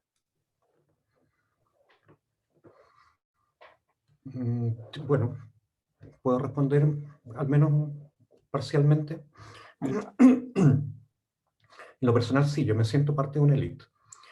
Sin embargo, una élite que no forma parte del elitismo científico, pero sí, inevitablemente, por mi condición de privilegio, formo parte de una élite económica y una élite intelectual, dado que pude acceder bajo un conjunto de condiciones determinadas a un trabajo que me permite vivir de manera digna. En el sentido económicamente sí, me siento parte de una élite. Intelectualmente, por mi formación, también formo parte de una élite. Sin embargo, creo que hay que hacer la distinción entre formar parte, reconocer que uno es un privilegiado en el estado actual de cosas, y otra cosa distinta es actuar de manera participativa dentro de lo que es un elitismo, que a mi juicio es distinto. En la situación que tenemos en el país, el elitismo es aquel que ostenta un monopolio que es funcional a cierto esquema sociopolítico dominante, el cual yo estoy lejos de participar allí. En lo personal, no me interesa en lo más mínimo pertenecer a un grupo, por ejemplo, que no sé, qué sé yo, la Academia Chilena de Ciencias, por decir algo. De ninguna manera. De hecho, no tengo nada, jamás me he planteado esa posibilidad siquiera. Asimismo, también tiendo a rehuir todo lo que son estos grandes grupos de investigación y aparecer en asuntos públicos, a menos que sea acorde a mi perspectiva social y política. Pero desde el punto de vista de el sistema, el cual, de acuerdo a mi posición pudiera estar reproduciendo, sin duda, que forma parte de una élite privilegiada en nuestro país. Creo que lo importante no es solo reconocer eso, sino también ser autoconsciente de lo fácil que es ingresar a un dominio en el cual uno comienza a perder cierta libertad e independencia y comenzar a participar activamente dentro de un sistema de reproducción de ciertos privilegios culturales y económicos. Y la verdad es que admitiendo mi condición de élite, no formo parte de ese grupo y creo que no lo voy a formar yo. Gracias, Rodrigo. Gracias por la pregunta, Mauricio. Voy a hacer la pregunta de Lucía y luego la de Nicolás para el profesor San Martín, que está ahí, y con eso ya cerramos. ¿Ya?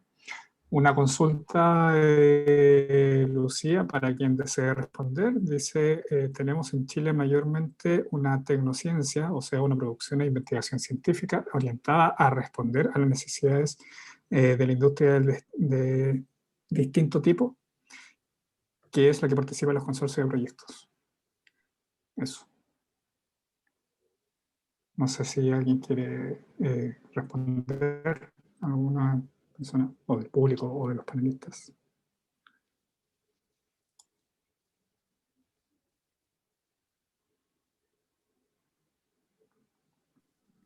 Bueno, algo yo comentaba hace un rato sobre que en general cuando se valoraba qué proyecto le servía y qué proyecto no le servía a Chile, muchas veces se ponía sobre la balanza si el proyecto iba a tener capacidad de generar una patente o alguna solución socioeconómica que permitiera muchas veces tener o sea, tener esta utilización en la industria privada o industria nacional, pero de distinto tipo, como dice ahí. Me acuerdo que una vez cuando estaban en el laboratorio trabajando, el BNI creo que fue, sí, el BNI organizó una visita de empresarios. Casi como que nosotros teníamos como que lucirnos, arreglarnos, para que ver los empresarios, casi éramos, no sé, como, ya, yo te elijo a ti, como que te tomo y te llevo para la casa, y te voy a cuidar y te voy a dar financiamiento. Fue casi como una cosa así, y me acuerdo que fue Hernán Larraín, había personas que eran la directora ejecutiva de la revista Caras, no sé, pura, Hernán Larraín, hijo. Y, y claro, fue un poco eso, es como tenemos que nosotros lucirnos, mostrar lo más bonito que hacemos para ver si a la industria o a la empresa privada les sirve lo que estamos haciendo, y si les sirve y podemos generar algo interesante que le pueda a ellos dar mayores réditos económicos, y nos podría financiar. Como nosotros trabajamos en el sistema nervioso de mosca, no creo que le haya servido mucho a la raíz, ni por tanto no nos financiaron. Eh, entonces, mucho de eso la ciencia hoy en Chile. O sea, y se ve cuando se asignan los proyectos que muchas veces se le ganan a las mismas personas, y hay un tema, no sé, pues, veíamos hace poco el tema de los fondos COVID, el estudio de las alpacas, por ejemplo, y en donde al parecer al parecer no es interesante, no sé qué habrá pasado ahí, la asignación de los recursos, siempre es muy raro todo eso, pero sí, hay ahí un sesgo aún presente que no se va a solucionar a menos que cambiemos todo. Eso. Muchas gracias, Norberto. Y para ir cerrando, ya, esta pregunta me imagino que es para el profesor San Martín, porque dice aquí respecto a lo que comentaba el profesor Ernesto hace un rato, dice, bueno, uno, me parece que la ciencia no necesita pretender ser objetiva, más bien necesita mantenerse honesta. Y sobre el punto 3, ¿será que la ciencia está elitizada porque la educación está elitizada? Eso pregunta Rápidamente, acá en el chat. yo creo que después que uno pasa muchos años intentando trabajar en ciencia, se empieza a dar cuenta que la ciencia no es objetiva. Pero uno sí, por lo menos creo que uno comienza a entender que tiene la responsabilidad de ser riguroso. Y riguroso va desde, como decía por ejemplo Rodrigo al principio, explicitar valores, qué sé yo, y consideraciones que le llamaba extracientíficas, hasta las decisiones que uno hace cuando uno toma por ejemplo, eso estadístico, cuando uno va a tomar datos, esto no es que el dato está, no sé si será como la célula o no sé si está hablando tontera, que está volando en el aire. Los datos los toma uno con una perspectiva específica, uno quiere intentar atisbar un fenómeno de manera específica. Entonces uno tiene que ser riguroso y eso significa abrirse a todas las decisiones que uno tomó. Pero no enseñamos estadística así, eso se lo doy firmado, digamos, no enseñamos estadística así. Y por otro lado, lo otro, o sea, yo sé que la educación está elitizada, qué sé yo, sabemos que tanto yo trabajo en la Católica, yo sé que estudié en la Chile, sabemos que tenemos un sistema de admisión que, bueno, podemos discutir mucho acerca de él, si es recomendable o no recomendable, etcétera, pero sí sabemos que lamentablemente, ¿no es cierto?, llega un determinado tipo de estudiantes de determinado nivel socioeconómico de la familia. Sabemos que el Estado ha tratado de hacer, o sea, más bien, más que como esta es una opinión, por supuesto, política, pero más que como felicitar al Estado porque ha tratado de que las universidades se abran a la llamada inclusión, yo creo que al revés, el Estado lo que hizo fue pasarle el problema a las universidades se compraron el problema, les dieron financiamiento, y entonces en lugar de ordenar, pues de tratar de arreglar cómo estamos enseñando en las escuelas, en los colegios, en los liceos, se dijeron, bueno, ustedes vean, reciban a los chiquillos, a las chiquillas, arréglenselas con los programas de nivelación, ahí están los MECESUB, cuántos años de MECESUB, y ustedes verán, y todo se disfrazó muy bien en el discurso de la inclusión, entonces ¿qué universidad no va a hacer eso? Pero se traspasó el problema, ¿no? Y el Estado se lavó las manos, y eso fue la ex concertación que partió siendo eso, así que...